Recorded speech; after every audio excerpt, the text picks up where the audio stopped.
Welcome viewers, Reverend Dr. J.W. Morrison, Theologist, Central Coast, New South Wales, Australia. Just looking at the boat ramp here, they're all trying to get in, fishermen and all that, before I go for a paddle.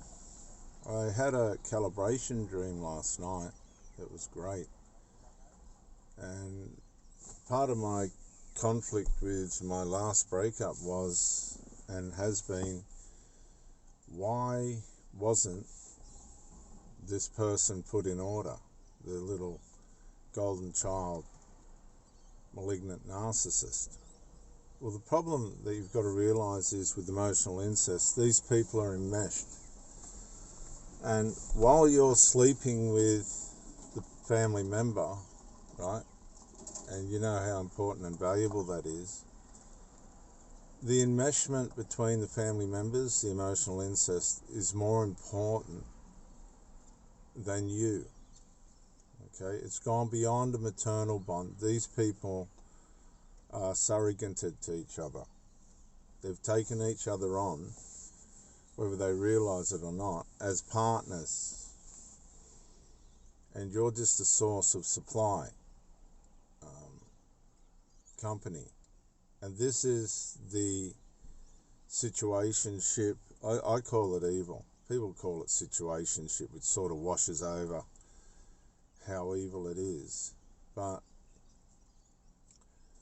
these people are just using each other to accommodate their level of desire.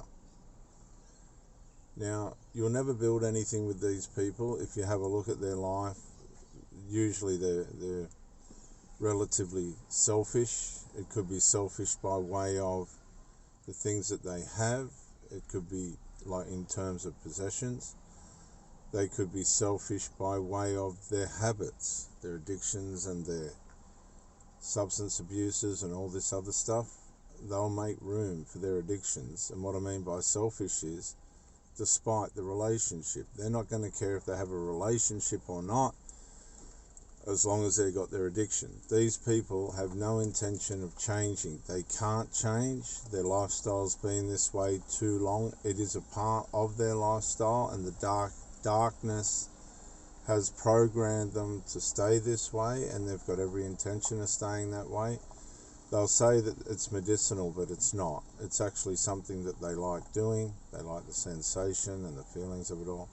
Most of these people, by the time they get to 30, 40, 50, have permanent brain damage from their habits anyway, and all the other abuse that's associated with it. And then you've also got the selfishness of their asexuality. A lot of these people are asexual. They're into themselves, and they just come to you for the fascination of it. This is what a lot of people are missing. People aren't looking at the spiritual side of the person that they're with. These people are dark. They're very dark, and they're very evil, and they know how to wash it over with outward appearances. But on the inside, these people are dark predators. And they're the predators that are out to waste other people's time and to divert them from the direction and the purpose that they're supposed to be on in life. Now, unless you're clued up, these people can waste 5, 10, 15, 20 years of your life. I've known women that have been in relationships with serial, psychopathic, malignant narcissists for 10 and 20 years, and it's their own fault because they were fascinated with the evil of the person. A lot of people are hooked in by the evil, the sensation that the evil of these people give them. You see, a lot of people love the sensation of evil.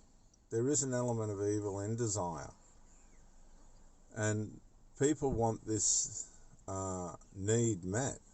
They'll give up decades of their life to have it met, but it always ends in abuse. It always ends in some kind of serious, trauma, very serious mind trauma, which a lot of them don't recover from and just get used to. and accept. That's why most of these people have some kind of medication problem, which they pass on to their children, which pass on to their children. So these people become generationally cursed, and they try and use their addictions as a way of numbing over the pain, the unresolved.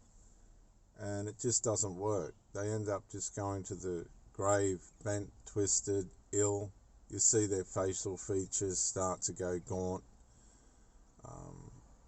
and they just hammer on at this lifestyle and never see the light. Now, I've sat with these women and explained to them there's a better way, and they're just not capable of finding it. They go back to their enmeshment, their emotional ancestral enmeshments with their children.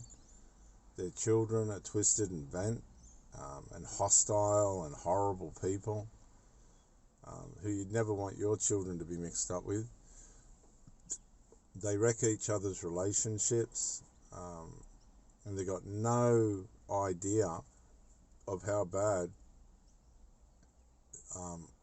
all of this really is, the damage that they're doing and the way in which they're showing themselves.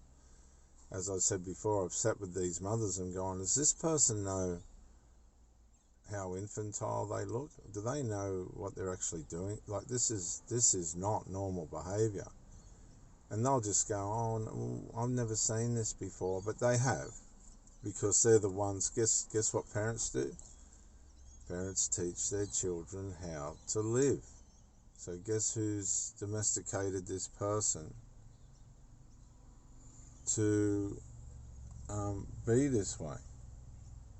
The parents, because they haven't formed the formation, the values and the principles in the family, haven't manifested, haven't formed into what they should have been. They've remained infantile through hurt, pain, drug abuse and all the rest of it. These people haven't been able to interpretate life in its fullness. They've just left their interpretation of life to where they're at. I'll just help this guy push his boat in. Hang on.